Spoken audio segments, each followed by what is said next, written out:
So do I look good like this, or do I look good like this, or is it this one? Or, holy crap, man! You're not recording this right now, are you?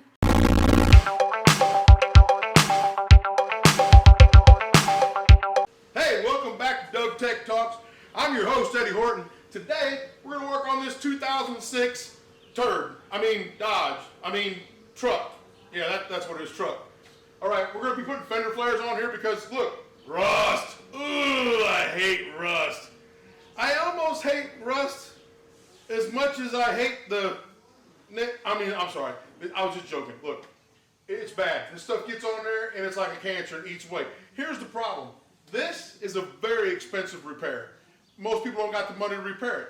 So what they do is they spray this. There's some stuff that will stop the rust in its tracks, and it'll just stay right there. It won't rust anymore for a long time, for a period of years.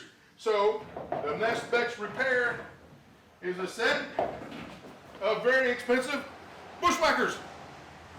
Yeah, buddy, we're gonna put some bushwhackers on this. Let me just show you a little preview here. Watch this, watch this. This is how mechanics do body work. You see that? You can't see the rust no more, can you? So if you can't see the rust, it ain't there. All right?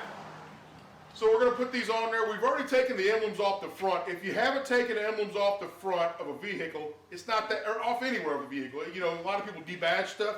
It's not that hard. You can do it with fishing string. You can do it with the tools that they actually make to do it. It's a little plastic tool. You can pop them things off there. What we did was we just heated them up a little bit. You can do it with a heat gun. You can do it with a little hand torch. Just when you're doing a hand torch, stay back, like 12 inches because that's a lot hotter than you think it is. Get up there. Now remember, the goal is to take them off, not break them off. Now a lot of vehicles are going to have a hole behind the emblem. You have to deal with that any way you can. Sometimes you can cut the emblem down, put the double-sided tape back on it, reinstall it on the truck. It's as good as new. Nobody ever knows it was gone. It's just trimmed off a little bit to fit the fender flares that you chose for your vehicle. Now there's a lot of fender flares out there. There's you actually bolt onto the truck. These here, they don't really bolt on. These are just fake nuts. These are kind of nice, so it has a little rubber section here to go between the truck and the plastic to make sure that this thing doesn't get all scratched up and just, because it is going to vibrate and move a little bit in high winds or high speeds, especially if you got a tire out of balance. You don't want to put these on there with tires that are junk because they'll just make a mess of it. Now, the other thing that you want to do, and they're about $100 online, is you're going to want to get some spacers if you don't have offset wheels. Say you can't afford the wheels right now. Until you can save your money up and get the wheels, get a spacer. Spacer goes on behind the wheel here, and then that's going to give you the desired look that you want with your fender flares on there. Because if you put fender flares on without an offset rim or without the spacer, you're going to look like a retard going down the road. Because this thing's going to be on there and the tire's going to be way inside her. You have to go like this. Hello, tire and wheel, are you in there? You don't want to do that. Because you know what? If I find you like that, I'm going to take a picture of you and your vehicle, your rig. I don't care what it is. I'm going to take a picture of it. I'm going to put you on blast, and I'm going to make fun of you till the cows come home. Because that looks retarded. Don't do it. Please don't do it. That's only for them Chevy guys. The Toyota guys. It's for those guys. That's the guys it's for. Listen, I'm just kidding, Toyota guys. Don't get your panties in a bunch, because I know y'all wear the girly things underneath there. You know what I'm saying? All right, now listen. If you got a Toyota, bring it up. We can make it cool. We can even make it fast. We can even make it taller. We can do that with just about any vehicle if you want to bring it up here and get it done. We take care of it. We got it right here. Hey, if you're not getting your truck worked on at Horton's Auto and Outdoor, you're going to the wrong place, baby. I'm talking about it. Don't forget, we got sponsors out there. Don't forget my guy in Ohio, Steve Dempsey, MrTaillight.com. He has got replacement panels for these if you got enough money. You can cut these babies out. You can take the whole fender off. You can just get a little bit of that right there and put it on there and paint that baby back like new. Promise. Call him, Dempsey, Edison, Ohio. Now, me, personally, I like to work with cigars. So if you need a cigar, see my boy, Mike Weller, AP Cigar. I'm telling you, information's at the bottom of the screen. We got you hooked up. Anything else you need for that face of yours, because some of you is ugly. I mean ugly. I'm talking about ugly enough that mama got to tie a pork chop around your neck so the damn dog will play with you ugly. Ugly enough that you can stop a clock, make a freight train take a dirt road. If you that ugly, Patriot Beard Supply, that's where it at. They'll get that beard all in line, see, and they'll make all the little stray ones that go away like this, and you look like this here. They'll get all that gone, man. They'll get it gone. You'll be straight like this. See me? I do that little thing, ting, like on the commercial for the gum. You know what I'm talking about. All right, hey, you guys are a bad influence on me. I'm having too much fun. We gotta get these Fender flares put on. Hold tight, we're coming right back. I want my cool wave brakes. All right, so what we're gonna do now is this is the front one. Now listen, these things are expensive, guys. I mean, they're expensive like get your credit card out and steal your mama's change off the dresser. You know what I'm talking about, how expensive that is? That's expensive. I know y'all broke people ain't got no damn money out there. Y'all saving up money to get a can of Coke, all right? Look, listen here. These, kind of look like a gun, don't it? I can't shoot like that though. Listen, this is a used one, and it looks good. We've got the hardware and everything. I don't even think these were put on initially. They just got them, didn't like them, didn't want them, put them back online. Guess what? That's your savings, baby, because these things here, they can't sell them for new, and nobody's gonna buy them for what they really cost. I think they're about between $300 and $500, depending on what kind of vehicle you got. I think these were bought for like $100. I mean, you can't beat that. That's some savings, baby. That's what you want. Them's the ones you want. So when you do this, we took the emblem off right here. As you can see, we got it off real nice. No damage to the vehicle. If you take your time, you won't do any damage to the vehicle. That's for you mechanics, you big dummies. Listen, mechanic. I'm gonna tell you what. Don't use a hammer and chisel. Dumb mechanics, man. Mechanics is dumb. Let's talk about that for a minute. Why is mechanics so dumb anyway? You can't be using a hammer and chisel on this. It's body work, man. And you know how thin these things are. Look at this. You can't do that. You can tear it up. So get your little plastic tool. Hold on, let me get one of these and show you. I'll show you what I used. I used some WD-40, which I drove over with a car, and this here. This is the tool I used to remove them. Let's get you a shot of that so you can get that part number, see? The Matco man has these. Not the Snap-on man. Don't get your panties in a bunch, Snap-on man. We'll give you something later on. But Matco has these. That's the part number right there. That's what I use to get the emblems off the vehicle. Works real good. Once you get the emblems off, on the back of them, there's double-sided tape. Look like, give you a little pose here, yeah. All right, double-sided tape. You got to get that double-sided tape off the vehicle without destroying the vehicle.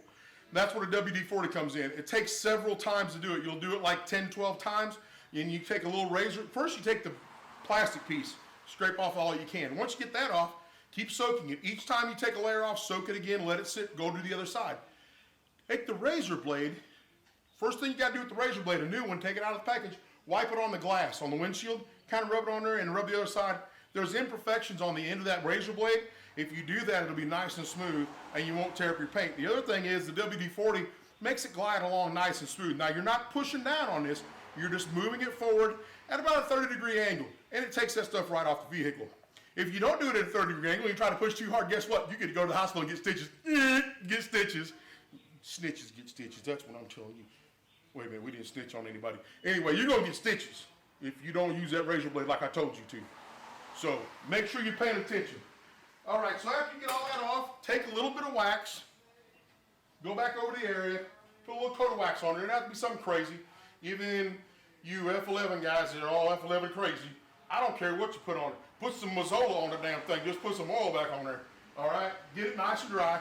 Then take your new used part and you're gonna test fit it. So now you've already got all your hardware out around here. They hold the inner fender well in, got a little hardware there. You're gonna take this new one, you're gonna put it on here and just test fit it.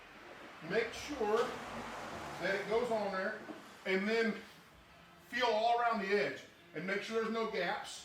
Now when you get down here by the doors and stuff, there's gonna be a little bit of gap, but you can push it up on there and it'll fit real nice.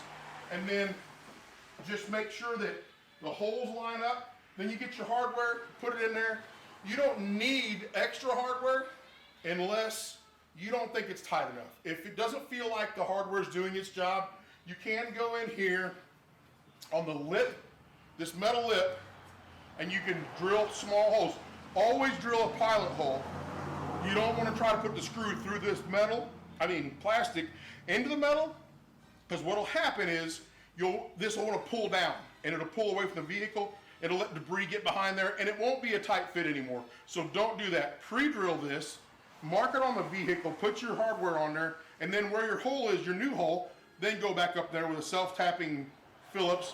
I like to use stainless because it doesn't leave rust marks.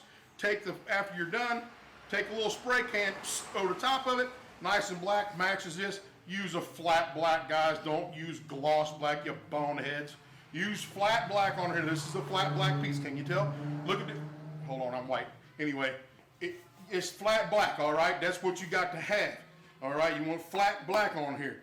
If you put gloss black on here, you know what I'm gonna do? I'm gonna make fun of you again. All right, so now we're gonna put these on the truck.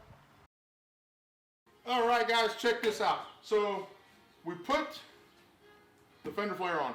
There's only 3 screws that hold these things on, but they do come with some clips that you can put inside here. If you're like me and you don't like the clips, there are places where you could put more screws in this. I do like to do that, and like I said, I use stainless steel hardware to do it so it doesn't rust and show nasty marks. I like using the original hardware also that came with the truck, because the clips that they go into, it's a lot nicer when you're tightening it up. It's tight. It's not some cheap clip that came with the kit. Some of these kits come with some terrible clips. But there are some other ones you can put in here. Hold on, let me grab one of those. It's a very small clip. And it just goes inside there, over the hole, snaps into over the area that you're gonna work with, and then over the fender, over the plastic, and it pops into a little hole. And these do a real good job. There's nothing wrong. They're just kind of hard to get on sometimes. But you can put these on with success and they'll be fine too. I personally like to use screws. I also personally like to wait a little bit and let the customer drive it if it's gonna be real hot or anything, and let these things mold into the truck with the heat. Let them get in there and get settled in real good. Then come back and put my extra hardware in there. It's kind of like the way I like to do it. Is it wrong? Hell, I don't know. Is it right? Don't even know that either. But I know one thing. It's worked for me for the last 30 some odd years. Hold on, that means Hey, take your shoes off. Let me see your toes, man. Oh, he wrote something on paper. I can't say what he wrote. He's just a jerk. Don't pay no attention. If you ever see him out on the street, oh, you can't see him. Anyway, he's just a jerk. All right, so listen up, you Ford and Chevy guys. You Ford and Chevy guys, it's a little bit easier sometimes on those because they don't have this big dent right down here in the door, this body line. This is huge, and it doesn't line up perfect in there, but it's as perfect as they could get it with this kit. They make a kit that you actually do rivet on it. Man, I'm talking about it, Bo. I'm sweating. I'm sweating like a long-tailed cat in a room full of rocket chairs. Oh wait, that's wrong. That's nervous. I'm sweating like I can't say that on here. That'll get me in trouble. Anyway, I'm just sweating a lot. I'm sweating like man, there's almost nothing I can say to. Hold on. Let me tell you what, it's getting hot. Hey, remember them spacers I was talking about? Here's one right here on this truck. I'm not a huge fan of the spacers. It's a cheap and easy way to get that wheel out there to give you the look, the desired look you're going for when you put these fender flares on. Like I say, if you don't, the wheel's gonna be too far in the fender and it won't work. Now, if you put the spacers on and you don't have these, it is a cool look. There's a downside to that. You catch anything in that lug of that tire, it's gonna go up, it's gonna straight across here. And if it's a rock, it's gonna skip all the way down the side of here, or it's gonna come hit the underneath side of your mirror, or when you're driving down the road and it's raining real hard and you don't have the fender flares on, it just flings water every which way. I mean, there's water and mud coming in, you don't even know. It's kind of like when you're on the beach and you get to sand in the places. Yeah, you know, that's the place. You're gonna get mud in them same places. Yes, trucks have feelings. What kind of dumbass question is that? Trucks have feelings. You don't want to get mud in somewhere where it's going to grind around and make it raw and nasty, do you? Not unless you like that kind of thing on the beach. I don't like it when I get it between my toes. That hurts bad enough. You know, you're in the shower, you're doing this in the shower. Trying to get all that sand out of everywhere. Sand everywhere. Your truck feels the same way when you take them tires and fling it all over the place. You're just flinging it all over the place, making a mess, get it all over the place, flinging everything, flinging. It's terrible. So don't do that.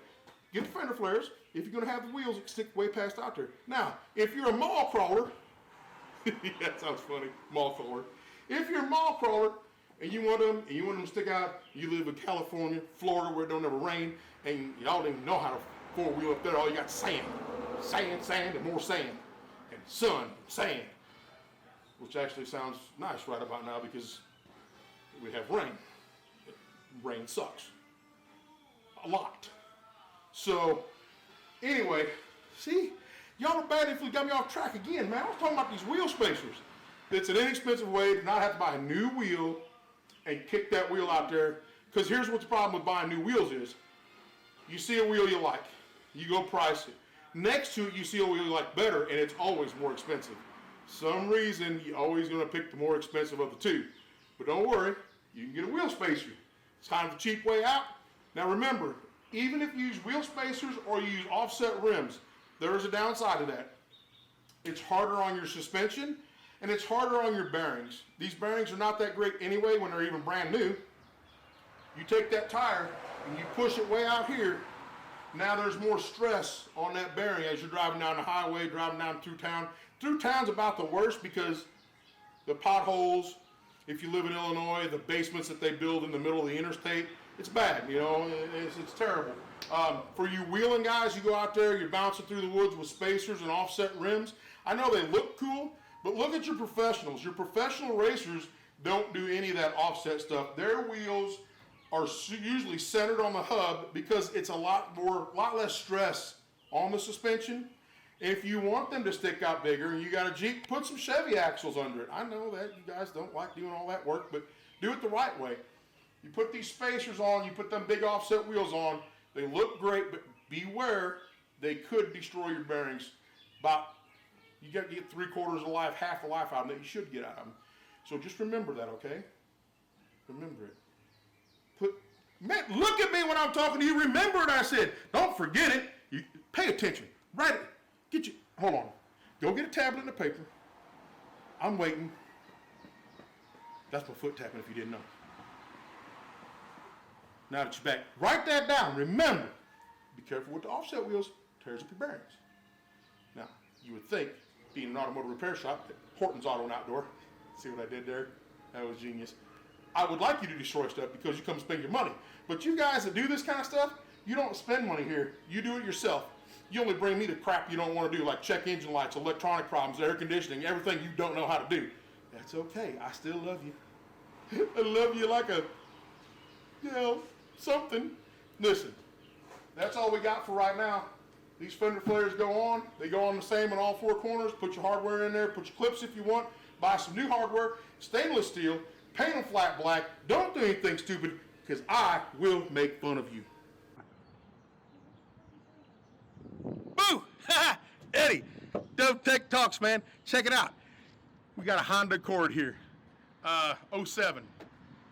This is going to be the next one we do a show on. So if you're a Honda guy and you like them, we're not going to hate you for it. We might make fun of you. But don't miss this next episode. It's going to be all about this Honda right here. How to buy it, what to pay, accessories, and how to make it your car. Subscribe and like.